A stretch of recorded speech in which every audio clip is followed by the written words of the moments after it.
एक सुंदर युवती को देखकर एक राजकुमार उस पर मोहित हो गया। युवती का नाम योगशिला था। वो एक सद्गृहस्थ ब्राह्मण की कन्या थी। पूर्व संस्कारवश उसको योग का अभ्यास, इसीलिए उसने विवाह अब तक नहीं किया था। राजकुमार ने अपने पिता से जिद की कि शादी अगर करूंगा तो उसी लड़की से करूंगा, नहीं तो मैं अपने प्राण त्याग दूंगा। पुत्र मोहग्रस्त राजा ने योगशिला के पिता से कहलवान भेजा कि तुम अपनी पुत्री योगशिला का विवाह राजकुमार से कर दो। ब्राह्मण ने राजा की सेवा में उपस्थित होकर अनेकों तरह से उसे समझाया। प्रथम तो प्रजा की प्रत्येक कन्या आपकी कन्या के समान है, इस नाते तो राजकुमार की वो बहन होती है। दूसरी बात, वो ब्राह्मण कन्या है, क्षत्रिय के साथ उसका विवाह शास्त्र निषिद्ध है। और राजा ने उस ब्राह्मण की एक भी न सुनी और धमकी देते हुए बोला, या तो शादी कर दो वरना पूरे परिवार को मृत्युदंड दे दूंगा।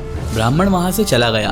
वो चिंता और सोच के मारे दिन प्रतिदिन सूखता चला जा रहा था। खाना पीना भी उसका छूट गया था। योगशिला उसकी लड़की बहुत बुद्धिमता वाली थी।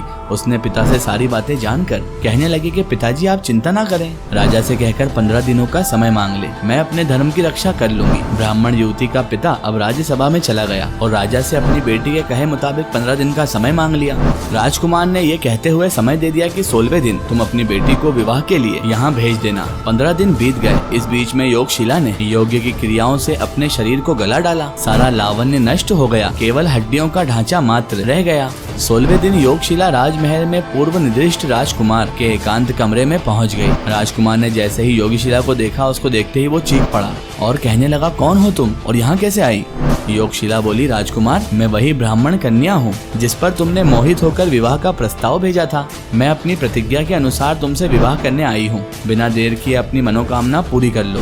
राजकुमार कहने लगा, उस दिन तो तुम बड़ी रूपवती थी, तुम्हारे सौंदर्य की चांदनी ने मेरा मन मोह लिया था। आखिर कहाँ चले गई तुम्हारी वो सुंदरता? योगशिला ने कहा, राजकुमार मैं वही हूँ जिसके लिए तुम्हारे पिता ने मोहवश अपना राजधर्म त्याग कर तुम्हारे साथ विवाह कर देने को कहा था। मुझ में जो कुछ उस दिन था वही आज भी है। अंतर है तो केवल मांस, मेद, मज्जा और रक्त का, और इनकी कुछ कमी का। इसी कारण तुम मुझे सुंदर नहीं देख पा रहे। यदि तुम्हें मांस, मेद, मज्जा तथा रक्त में ही सुंदरता दिखती है तो चले जाओ कसाई खाने। राजकुमार हताश होकर बाहर चला गया और योगशिला भी अपने स्थान पर वापस चली गई।